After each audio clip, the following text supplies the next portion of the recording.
is now an 85% chance that we're going into a recession, guys. Wait, what? I know this is news to you. Even though bacon is 4 times higher than it was before, we have an 85% chance that we are now going into a recession. This ain't no joke. This is dead serious. Now, I know if bacon is this expensive now, then how much will it be when we get in the recession? Ooh, we're going to talk about it, guys. You guys really need to hear this because this really will affect you in the long term. My name is Orlando. Welcome to the channel, guys. As always, hit that like and subscribe button. It really does help out the channel. And I have a newsletter, guys. Make sure you go ahead and sign up for it. And when you sign up, you will get a free step-by-step guide on how to get your NAR settlement claim payments, guys. You cannot beat this. It's free. How can you beat a free newsletter? You cannot. Guys, let's jump into this. An 85% chance we are in a recession. I mean, if you ask me, it's 100% chance we're in a recession now. Because let me tell you what, guys, at the end of the day, we know how this works. We're going to hear this 2 years from now and go, yep, what day is this? This is at the end of February, we were in a recession. And they're going to look back and go, yeah, when the numbers came in, we thought we were coming into a recession, but guess what? We've been in a recession for the last 1 to 2 years, and we didn't know it. I mean, who could have ever guessed it when things are so expensive? But let's jump into it. It says the U.S. now has an 85% chance of a recession in 2024, the highest probability since the Great Financial Crisis. Economist says, guys, listen. We know what's gonna happen, right? I mean, Ragu sauce is $20. Come on, something's going wrong. When you can't make spaghetti unless spending $100 on all the ingredients, something is wrong.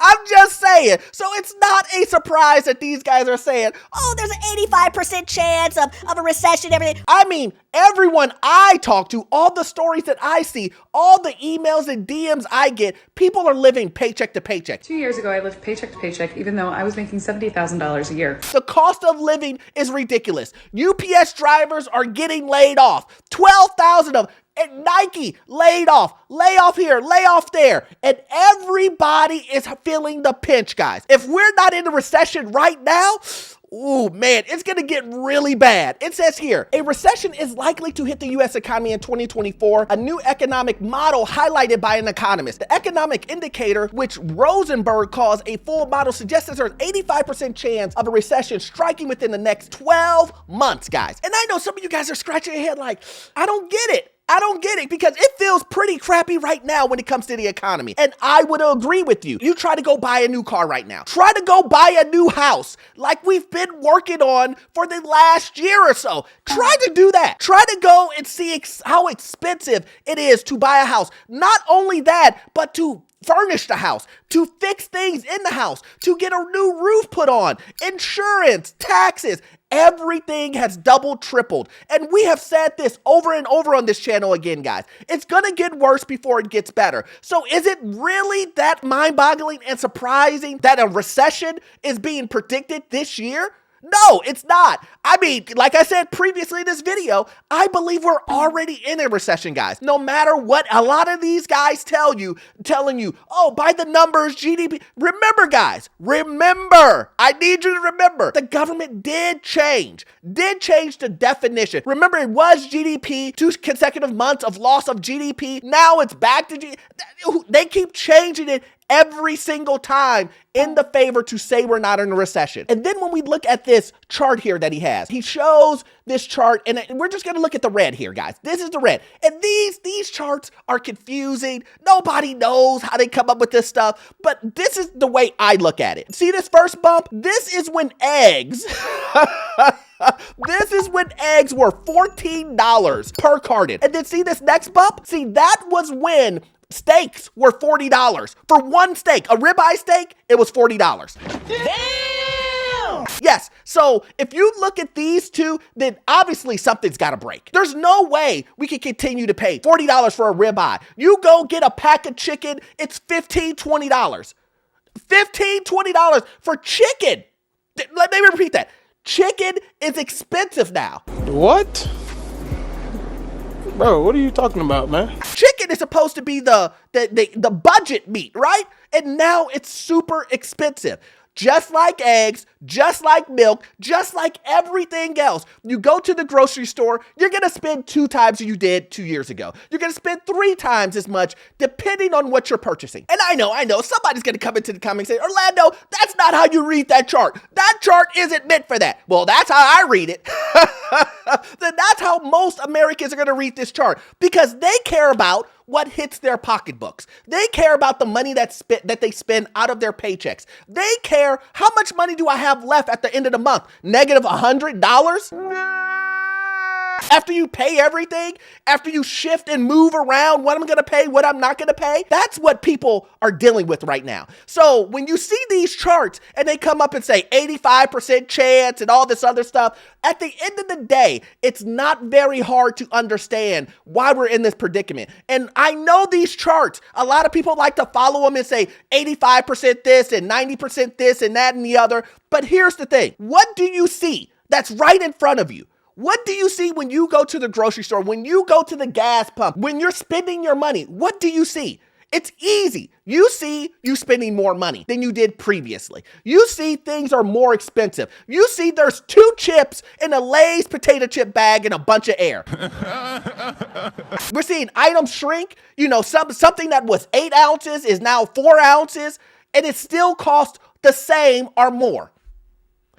Make that make sense. So when I see things like this, 85% chance of a recession coming this year, and then I combined it with the articles like this that say jobless claims fall to 5-week low of 201,000. Labor market still has plenty of muscle. What? That just tells me that we're in for a rude awakening, guys. I need you to listen and read in between the lines and understand, guys. Understand that we have a ways to go. I know that a lot of these companies are cutting off 10, 15, 20% of their workforce, right? When it comes to a company, but it's going to get worse. Why is it going to get worse, Orlando? That's what a lot of people are. Orlando, why is it going to get worse? Well, because as interest rates continue to either stay the same or go up, it's going to put a chokehold on individuals borrowing money, and companies borrow money. I don't care what anybody tells you guys. Companies are borrowing money to pay employees. And if companies have to borrow at a higher price, at a higher percentage, and they don't have the income coming in, because let's not be crazy, a lot of these companies are losing money. And what do I mean by losing money? I mean, they're not making the same amount of money that they were during the pandemic. And a lot of these guys are just cutting costs. And what is the number one thing I say to you guys that they're going to do if they have to cut costs? They're getting rid of you. Bye. See you when I see you. Goodbye. They're getting rid of you. So when you see that unemployment is at a low, that means that everybody has a job except all of the people getting laid off. See the contradiction there? But let's get back to the point. When you see unemployment is at a 5-week low, that should give you pause to let you know we're not at the bottom yet. Things have not hit the fan yet.